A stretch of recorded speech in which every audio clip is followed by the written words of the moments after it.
My name is Sarah Jenkins, 52 years old, 22 years in a brownstone on the Upper West Side, senior compliance officer at New York's largest bank.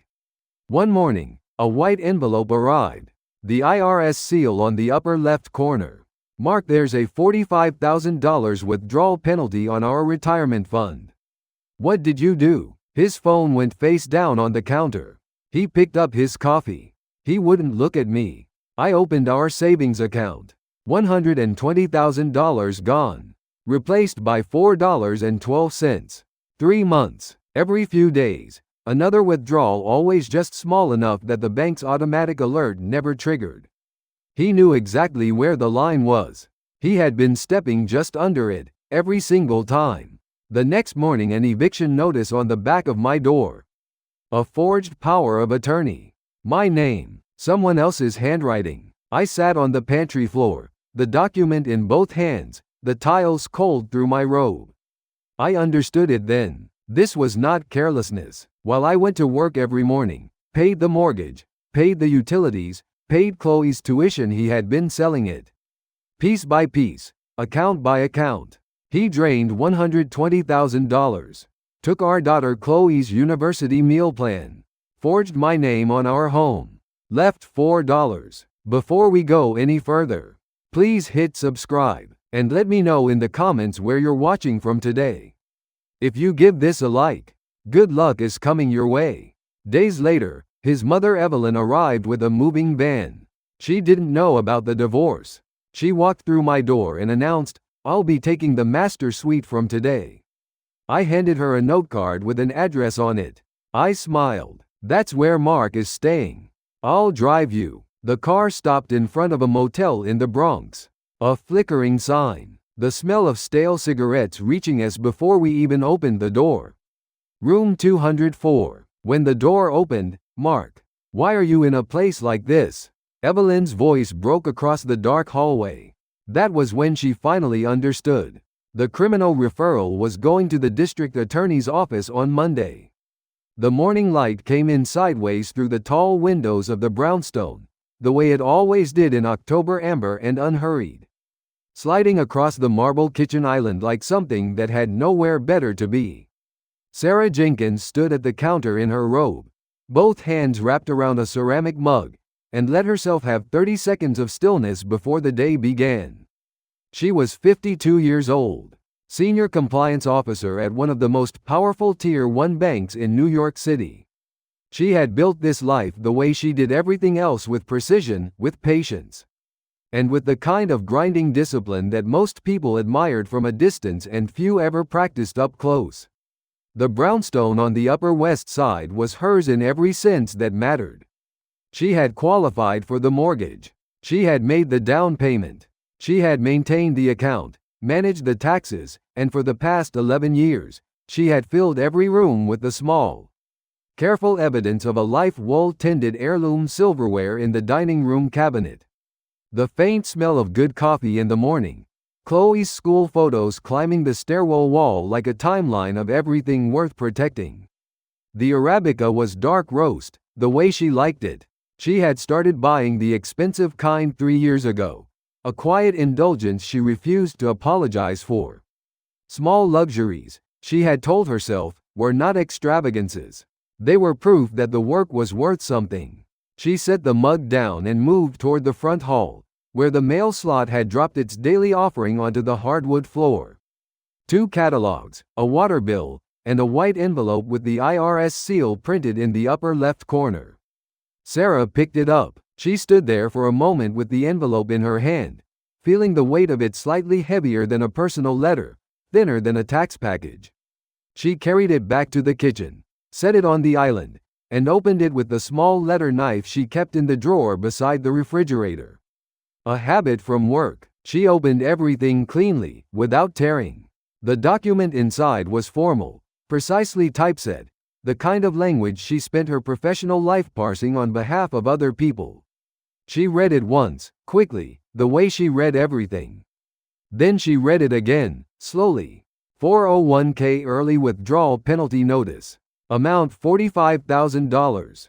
Account holder Mark Allen Jenkins. The coffee smell suddenly felt wrong in the room. Too sweet, too ordinary against what she was holding. Sarah placed the letter flat on the marble and pressed her fingers against the edge of it.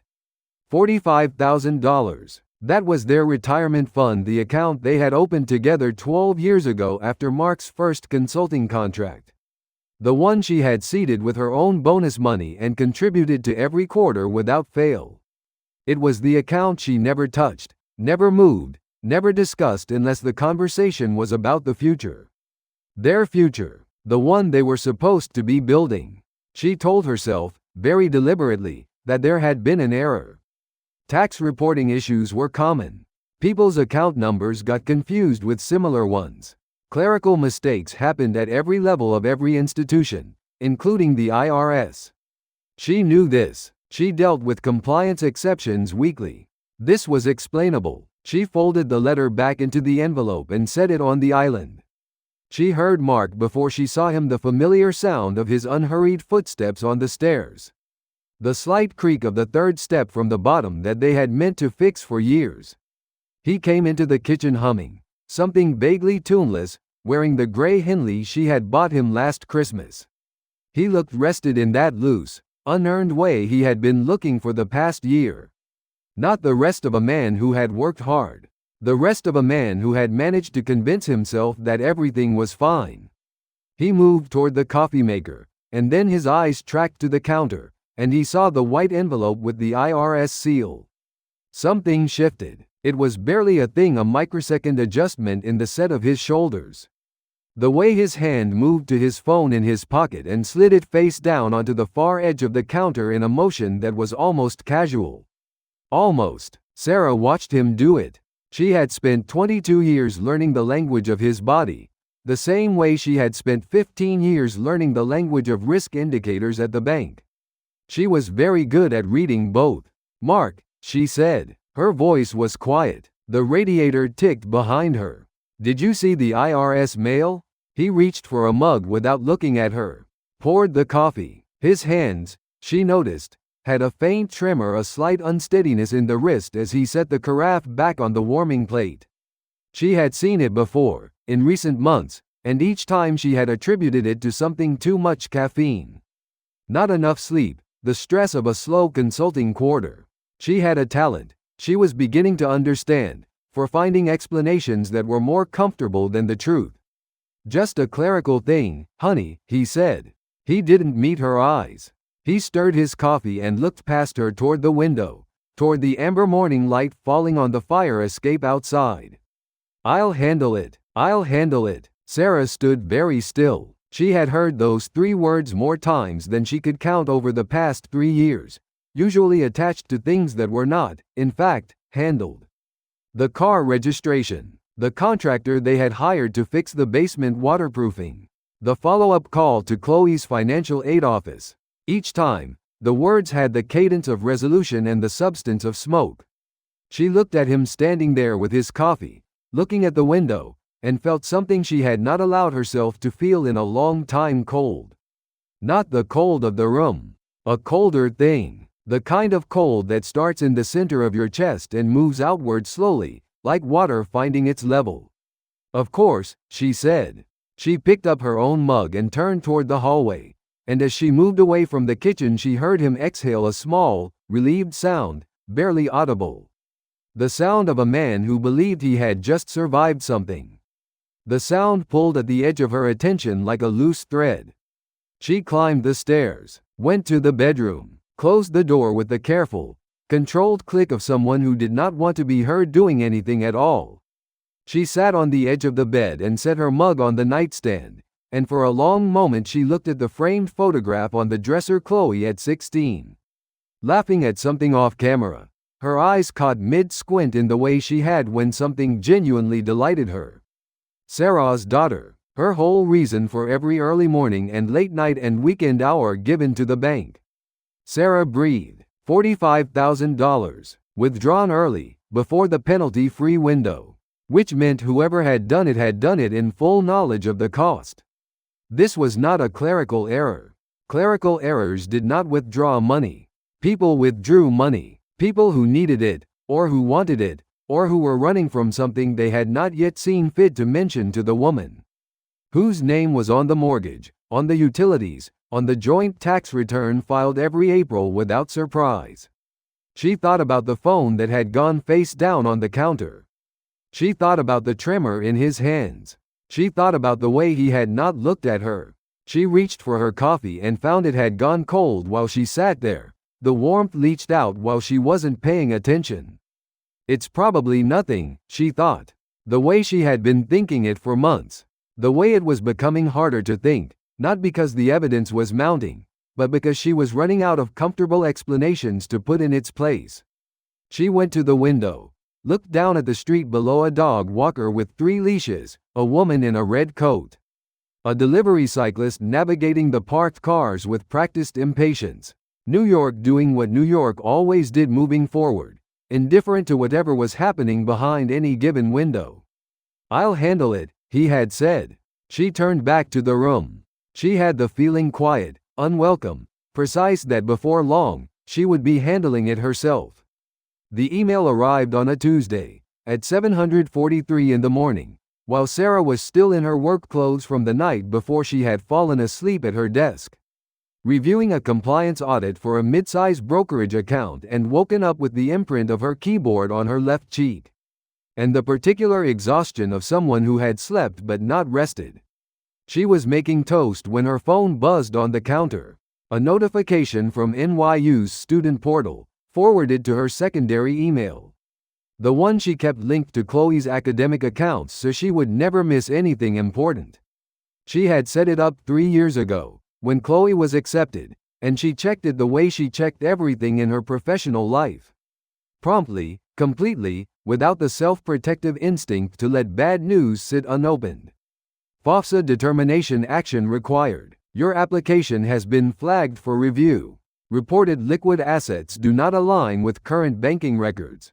Aid package suspended pending verification. Sarah read the message standing at the counter with the toast going cold behind her. She read it twice. Then she set the phone down with the deliberate care of someone who understood that the next few minutes required steadiness. And she opened her laptop on the kitchen table and pulled up their joint savings portal. The loading wheel spun for 2 seconds. The page resolved. Balance $4.12. She stared at the number. $4.12. The way it looked on the screen, the decimal point, the neat, indifferent font, the timestamp, showing the current balance as of today, had a quality of unreality to it, the way very large things sometimes do when they first arrive.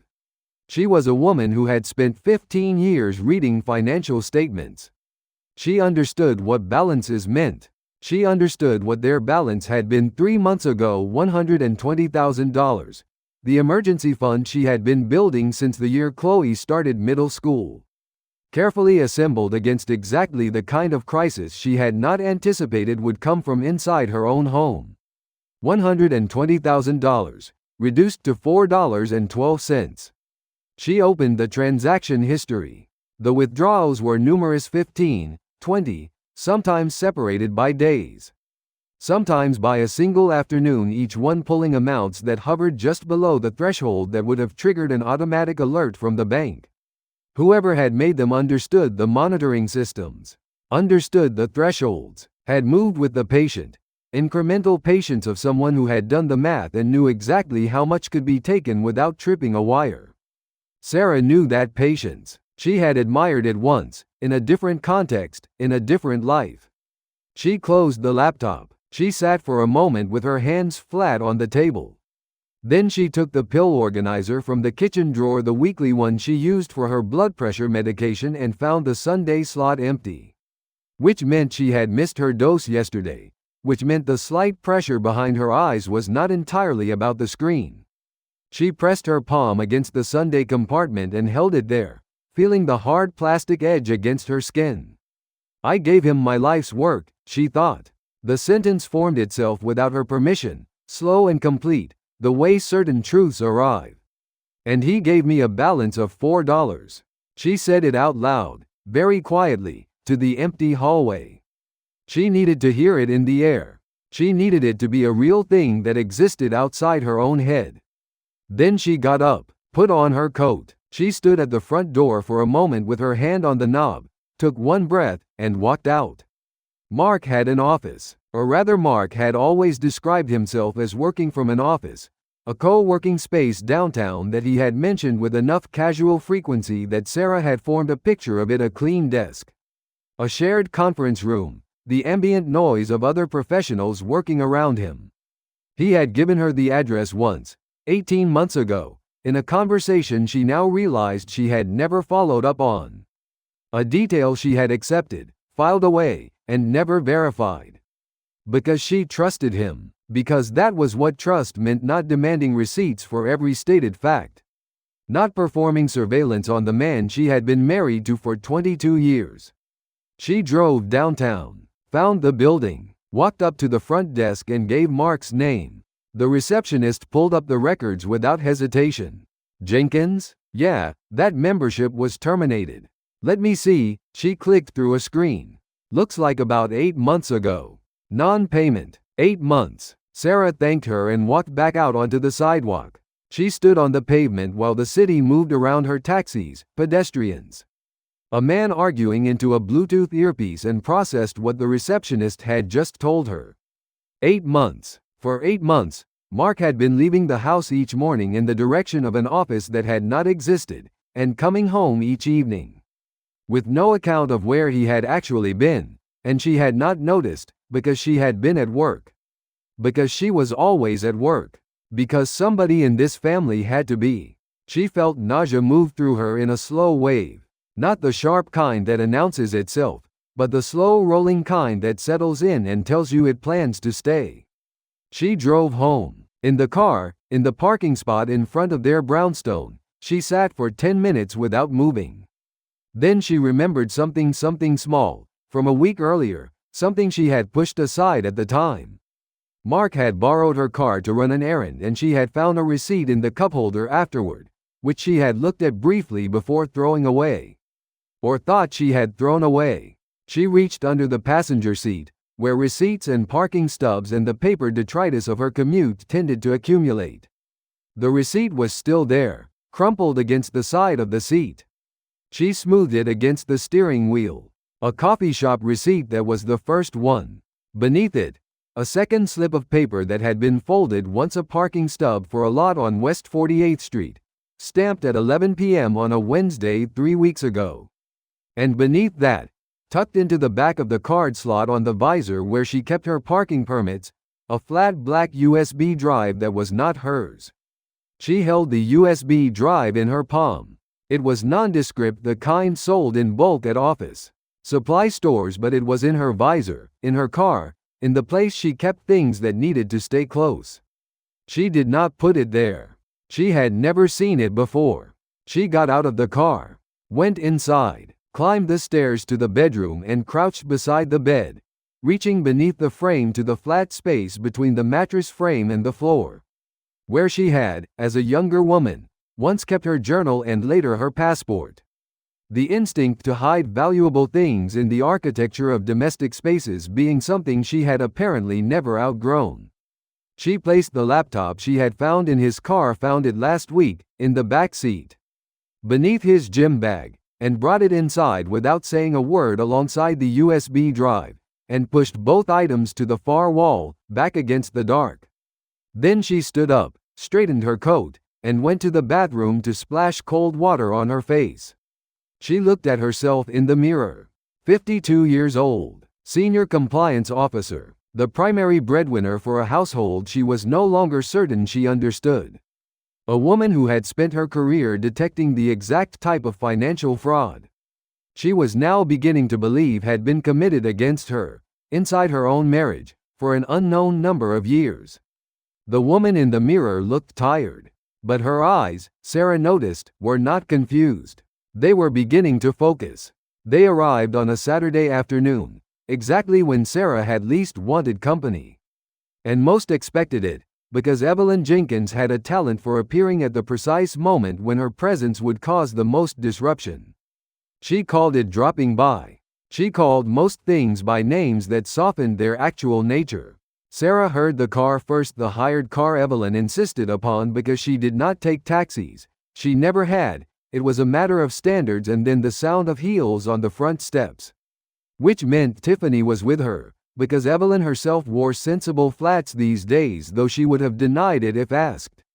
Sarah was in the kitchen when the door opened without a knock, because Evelyn had a key, because Mark had given her one 4 years ago. Without mentioning it to Sarah until after the fact, and by then. The key existed, and arguing about it would have been the kind of scene Sarah had spent her marriage quietly declining to create. "We're celebrating," Evelyn announced, sweeping into the front hall with the energy of a woman who had decided in advance that whatever mood currently occupied the house would be replaced by her own. She was 76, thin in the way of women who confused deprivation with elegance, wearing a blouse that Sarah recognized as expensive and a string of pearls she had worn for as long as Sarah could remember and which Sarah had long suspected were not genuine. "Tiffany has her news. Where is Mark?" "Working," Sarah said. She said it the way she had learned to say it, quickly, confidently, as though the word meant something she still believed. She dried her hands on the dish towel. "Come in. I'll put something together." What she put together was pasta, good pasta, with a proper bolognese that took 40 minutes and filled the kitchen with the smell of tomato and red wine. Because Sarah cooked the way she did most things, completely, or not at all. She set the heirloom silver on the dining table, the set her own mother had given her when she got married, the one she kept polished and used for guests.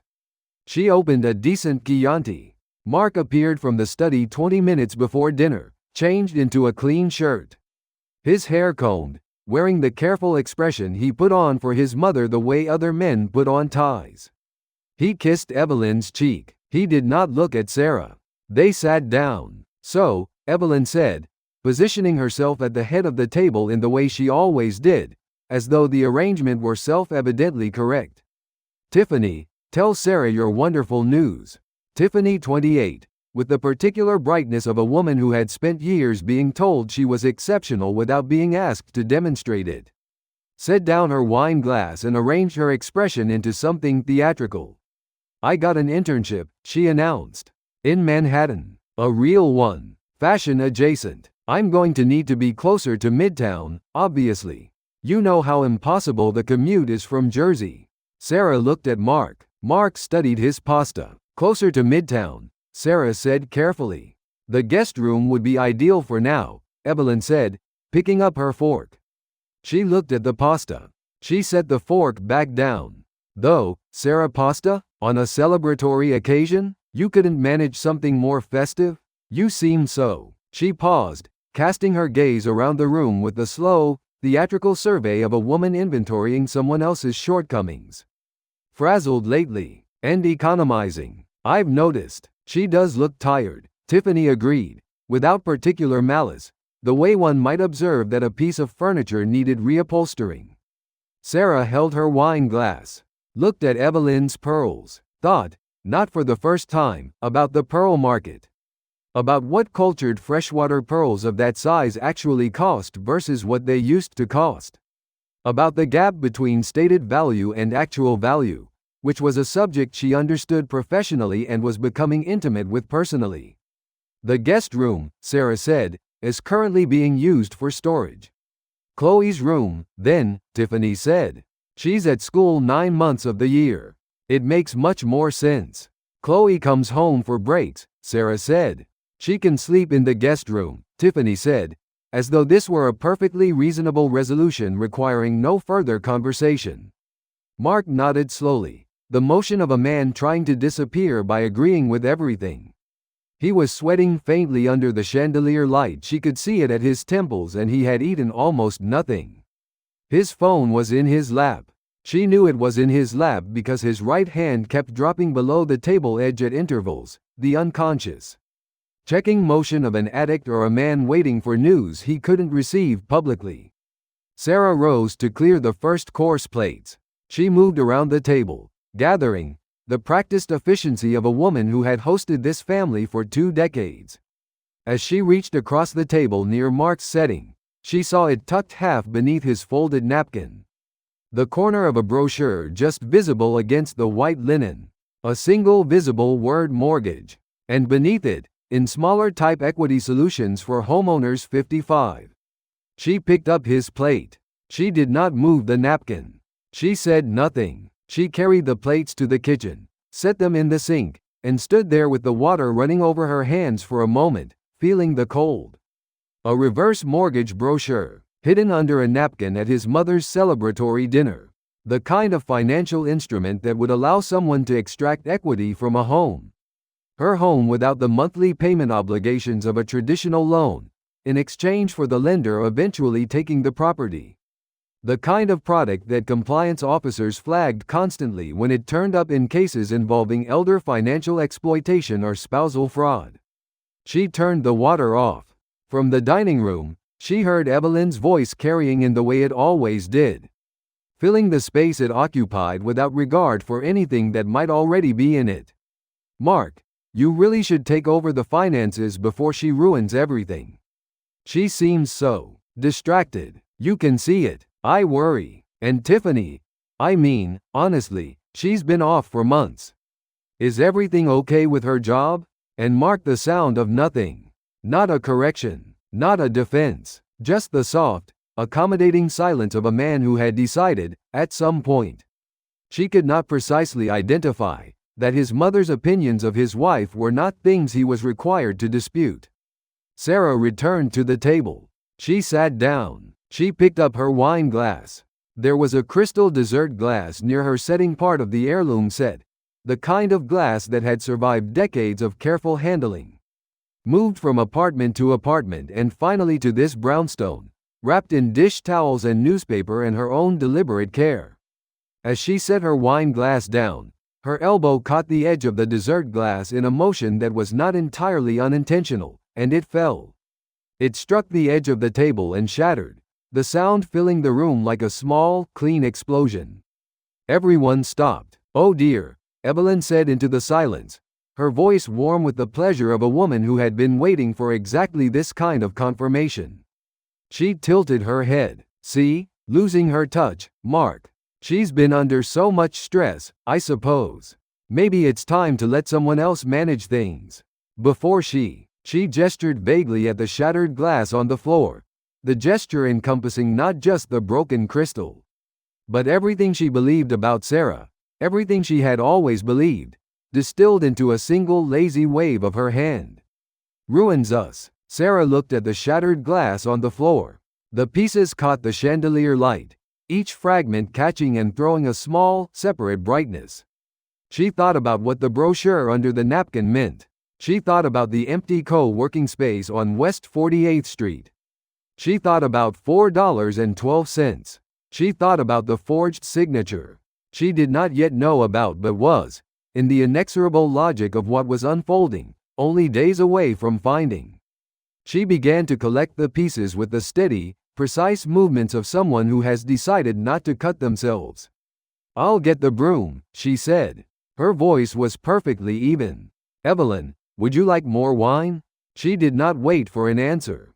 She woke at 5:47 in the morning to an empty bed and a brownstone that sounded different. Not loud, not disrupted, just different, in the particular way that spaces change when something has been removed from them.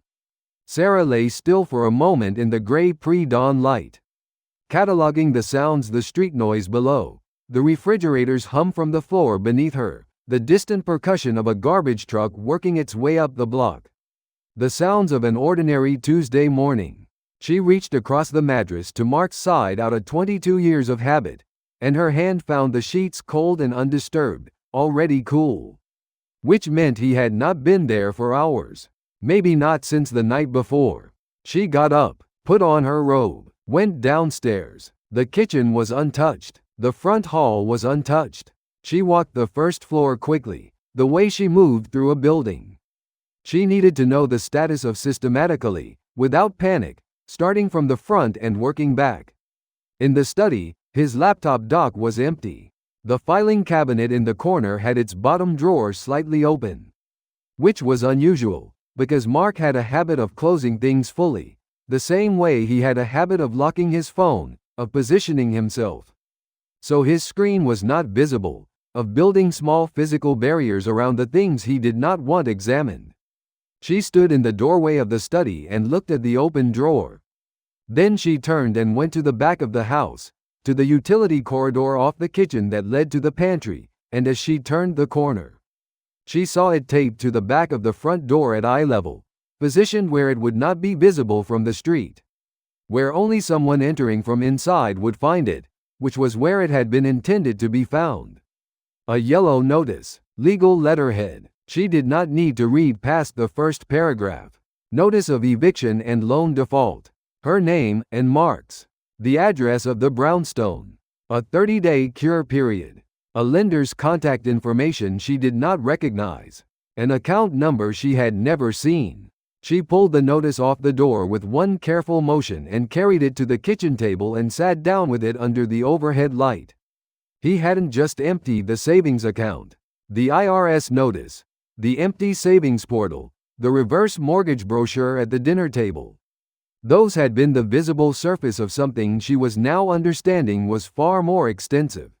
Mark had secured a loan against the brownstone, not a joint loan. Not something requiring her signature in any standard process. He had used a power of attorney document. She found the attached copy when she read through the full notice bearing her signature, authorizing him to act on her behalf in financial transactions. Her signature. She was a senior compliance officer. She reviewed documents for a living. She knew her own signature the way she knew her own voice. And she looked at the copy attached to the eviction notice and felt the particular chill of knowing it was not her signature. It was a very good imitation of her signature, careful and studied, close enough that someone not specifically looking for forgery would accept it without question. But she was someone who looked. She was, professionally, exactly the person whose job it was to look. He had forged her signature to take a high-interest loan against her home. Sarah set the document flat on the table and placed both palms against it, pressing down, feeling the paper under her hands. Her phone buzzed. She looked at the screen without picking it up.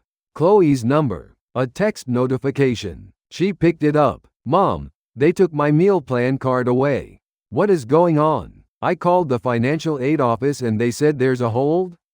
Is everything okay?" Sarah looked at the message for a long time. Chloe's face appeared in her mind the way it had been in the photograph on the dresser 16, laughing, caught mid-squint in the light of a summer afternoon.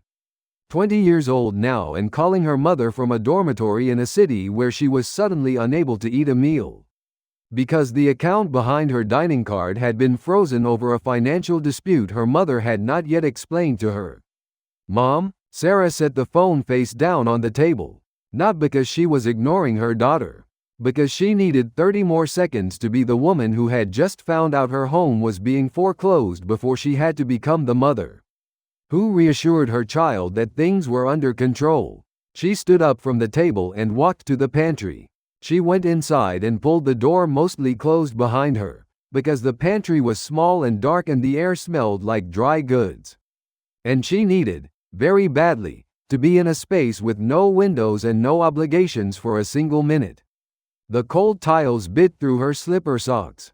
She sat down on the floor with her back against the shelving, pulled her knees up, and held the forged power of attorney document against her chest. "I am the senior compliance officer of the largest bank in this city," she thought. The thought was not self-pitying. It was precise, clinical, the way she cataloged facts at work. "I have reviewed hundreds of fraud cases. I have testified in compliance proceedings. I have helped the legal department build criminal referrals against people who did exactly what has been done to me. And I am sitting on the floor of my own pantry because the man who sleeps in my bed forged my name and took a loan against my home and left before I woke up, and I have 30 days before the institution that gave him that loan takes everything I have." She breathed. Outside, somewhere on the street, a car horn sounded twice and then went quiet. After a while she looked at the shredder bin in the corner. She had put it in the pantry because the study was too far from the kitchen. And she shredded things, frequently expired statements, outdated receipts, documents that had outlived their purpose. The bin was nearly full, which meant it needed emptying, which meant she had been meaning to empty it for several days. She reached over and lifted the lid, looked at the confetti of shredded paper. Except not all of it was confetti.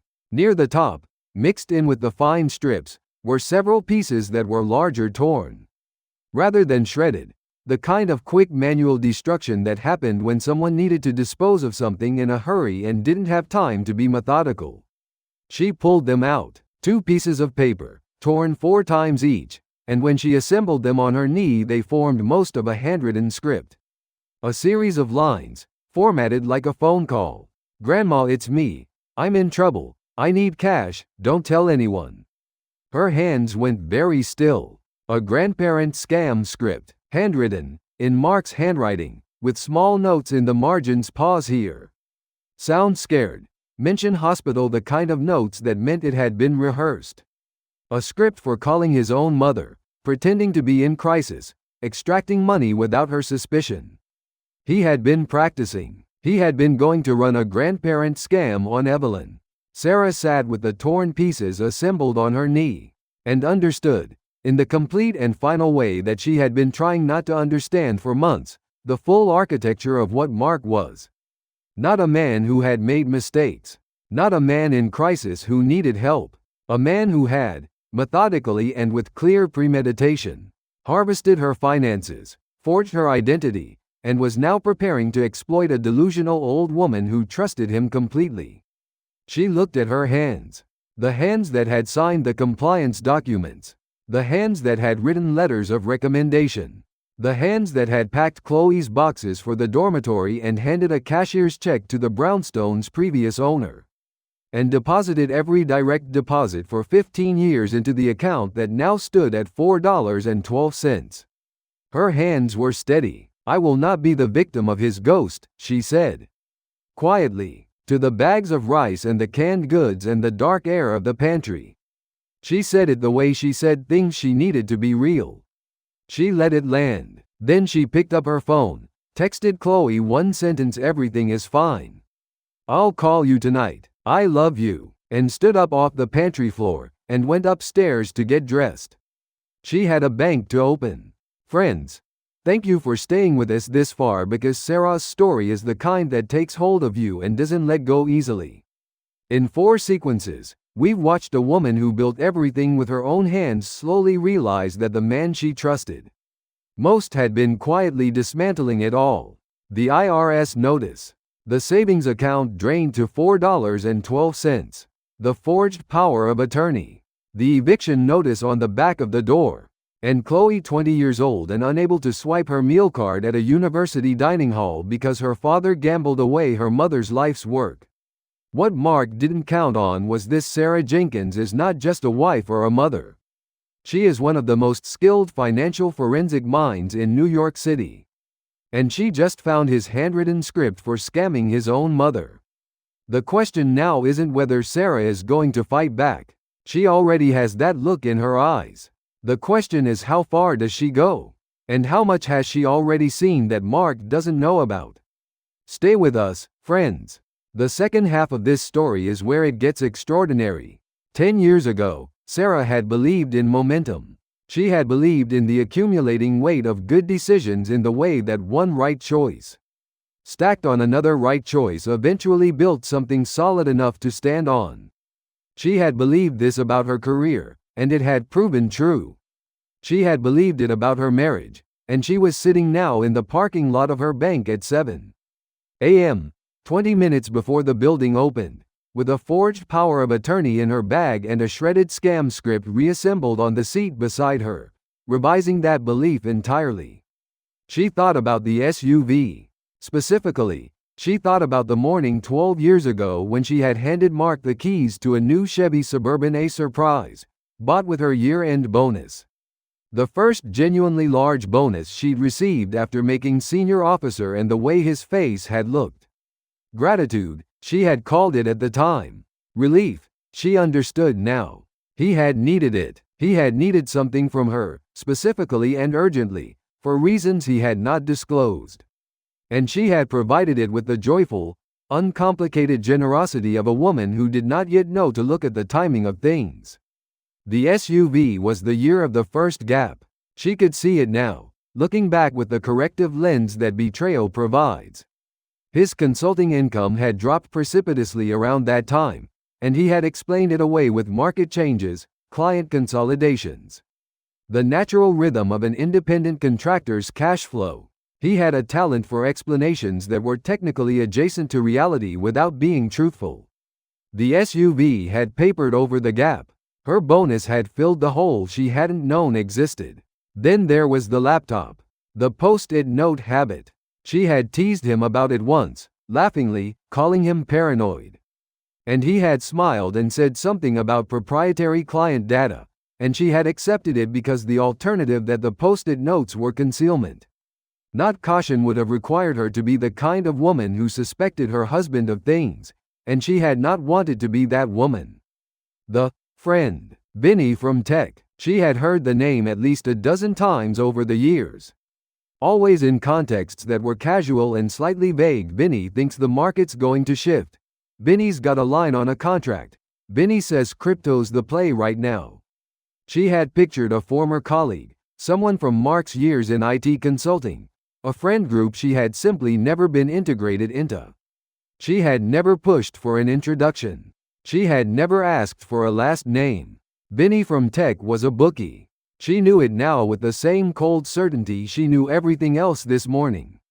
The crypto leveraging, the gambling, the offshore account she had not yet found but would find, it had all been organized around access to Benny, or people like Benny, and Mark had spent a decade and a half building the infrastructure of a double life using the foundation she had provided.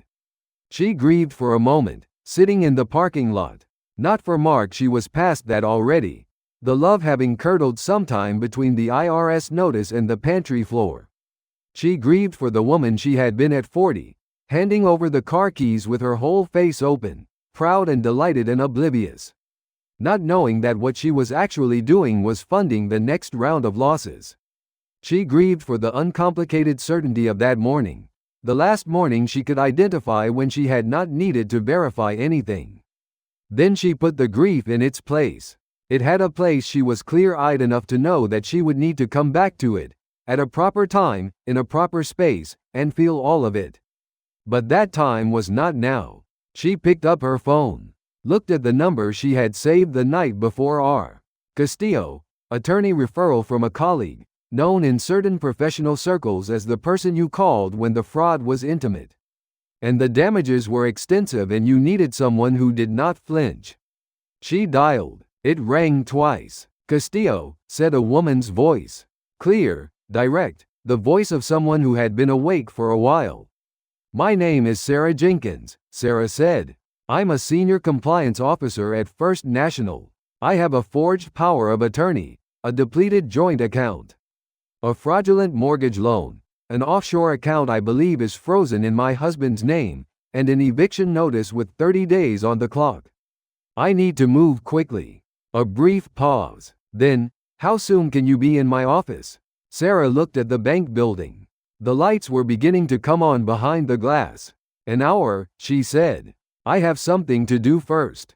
The thing about forensic financial work, Sarah had always found, was that it rewarded patience more than intelligence. Intelligence was common in banking. The ability to sit with a complex data set at 2 in the morning and follow every thread until the pattern revealed itself, that was rarer, and it was hers completely. And she spent the better part of 2 nights deploying it against the man she was still technically married to.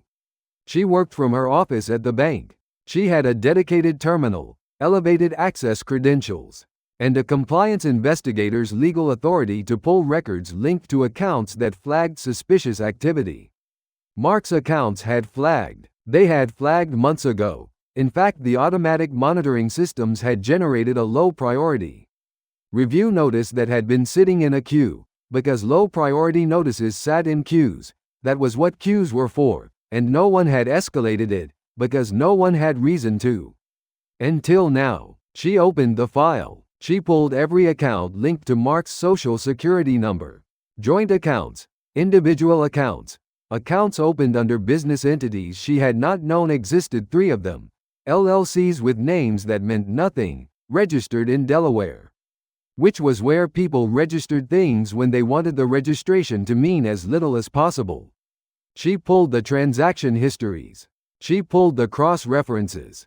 She pulled the wire records. The picture that assembled itself over the course of the first night was comprehensive and devastating.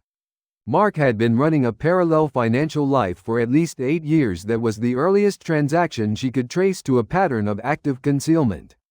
Though the behavior itself likely predated her ability to document it. The crypto leveraging accounts, the high-frequency deposits from a Venmo account that resolved, after 2 hours of cross-referencing, to Tiffany, Mark's sister, who had been receiving deposits in irregular amounts, $800 here, $2,300 there, $4,100 on one occasion, and absorbing them into her own account in what was either a money-hiding scheme or the world's most coincidentally timed set of sibling transfers. Tiffany never had an internship. The realization arrived without particular surprise. The Manhattan internship, the announcement at the dinner table, Evelyn's performance of celebration, it had all been scaffolding. Tiffany's presence in the story had been logistical, not personal. She had been a holding account, a human pass-through for funds that needed somewhere to go, while Mark managed the appearance of a financial situation that had already collapsed.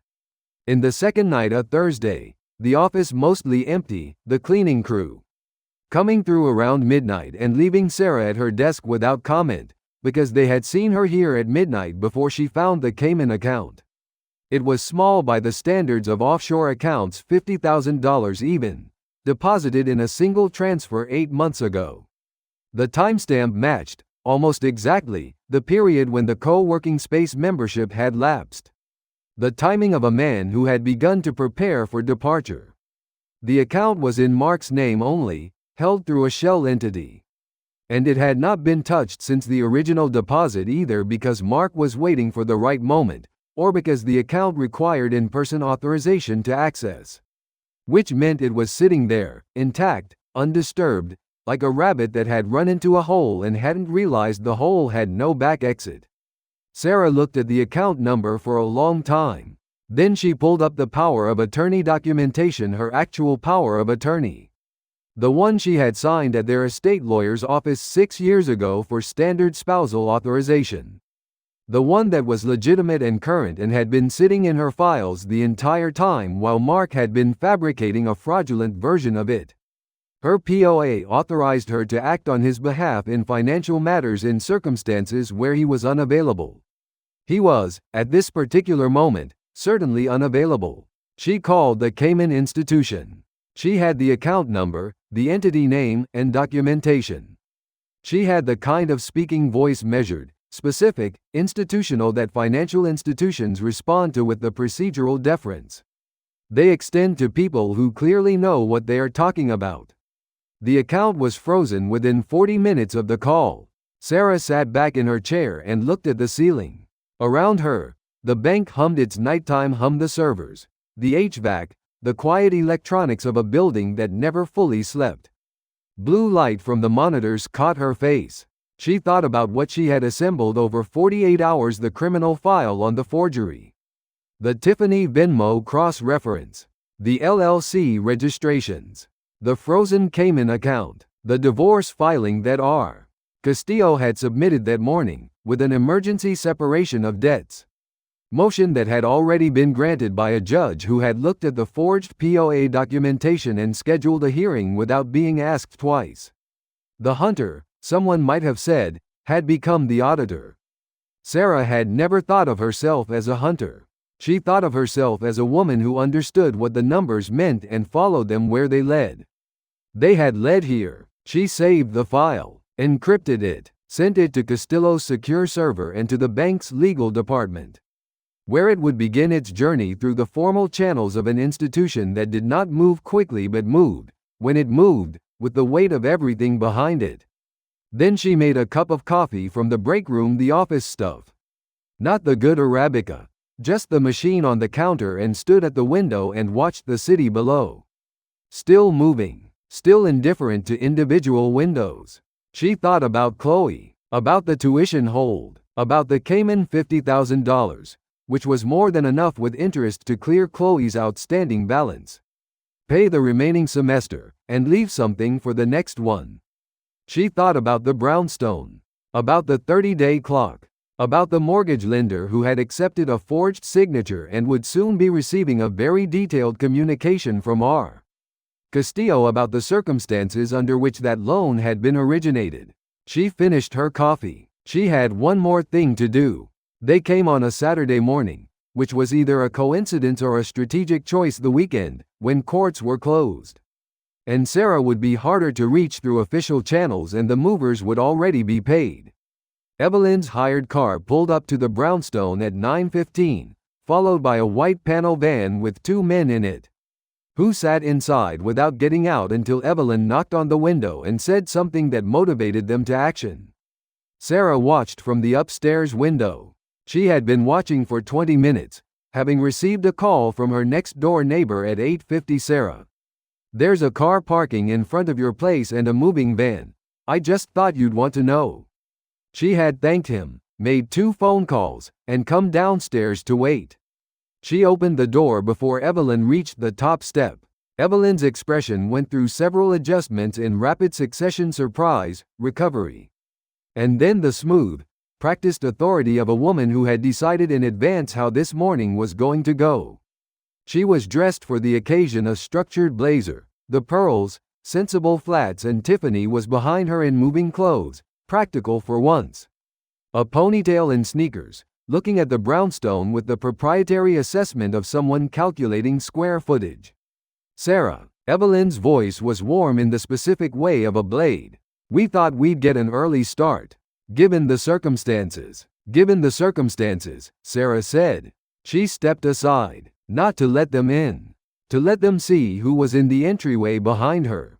2 NYPD officers. One standing near the stairs, one near the door to the sitting room.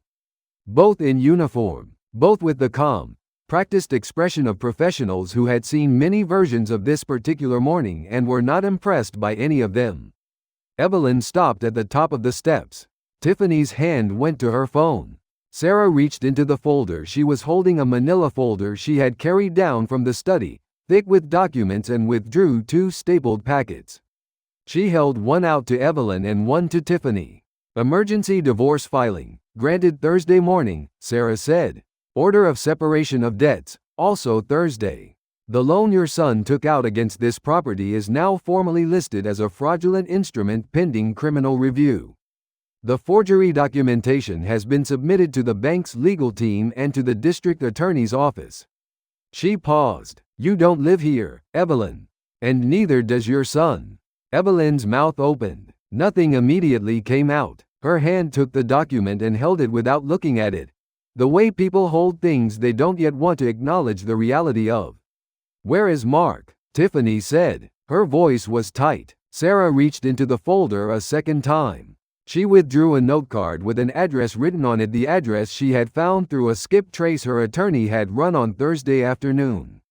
Cross-referenced with a credit card charge at a specific location in the Bronx that Mark had apparently not realized was still connected to an account that had not yet been closed.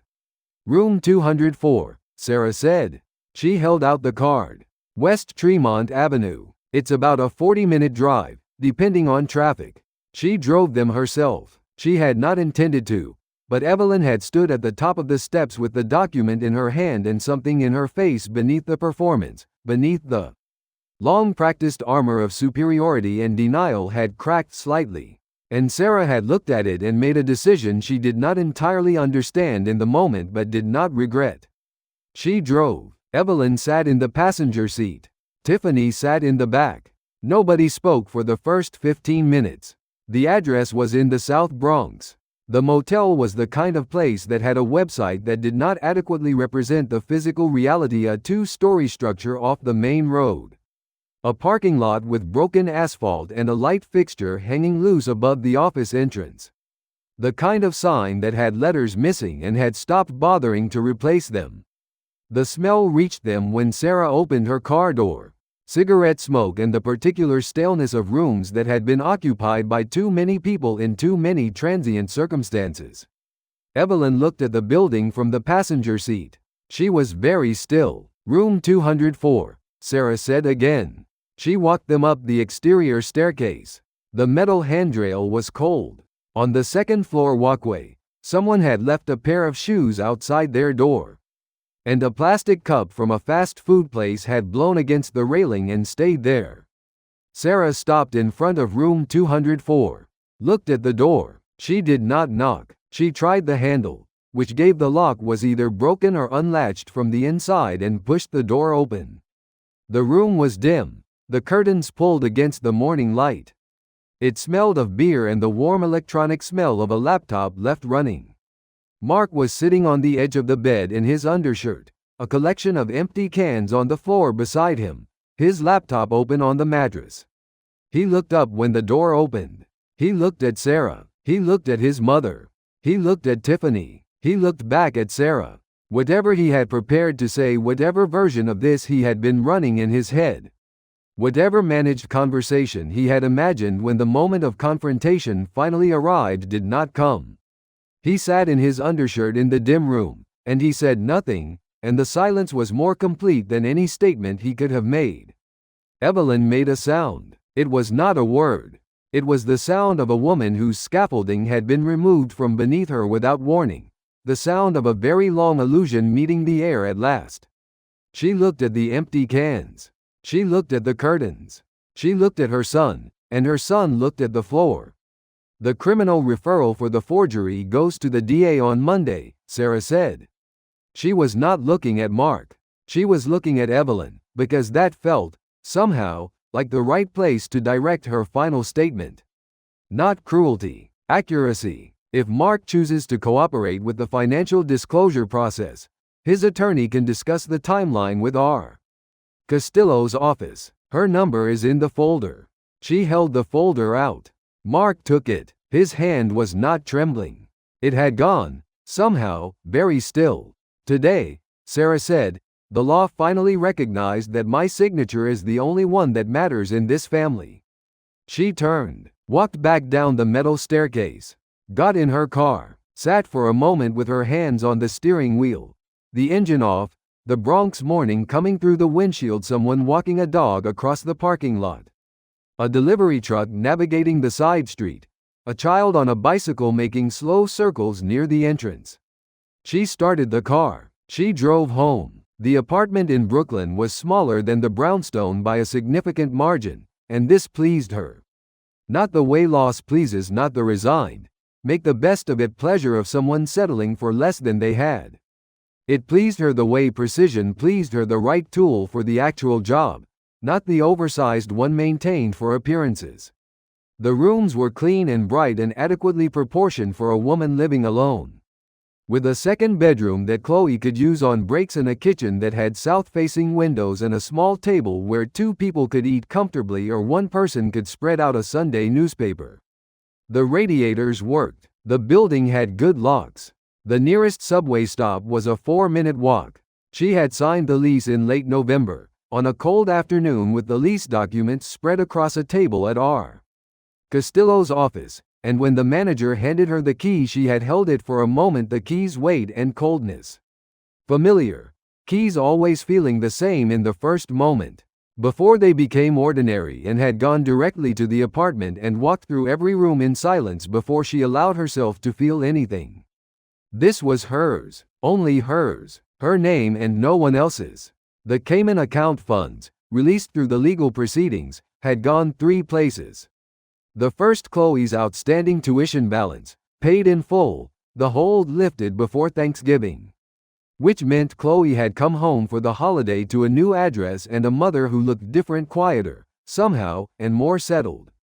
Which Chloe had commented on with the particular attentiveness of a young person who has been watching their parent carefully.